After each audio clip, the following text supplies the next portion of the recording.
The GNR 240 1868 was a passenger locomotive designed by William Stroudley for the Great Northern Railway, GNR, in the UK.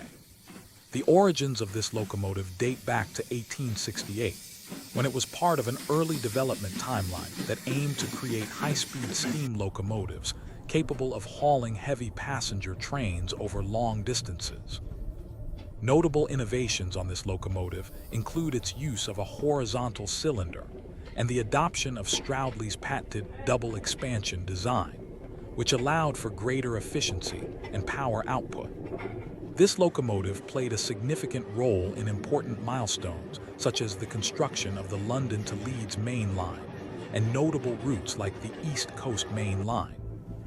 Its impact on the railway industry was substantial, contributing to improved passenger services and paving the way for future developments in locomotive design.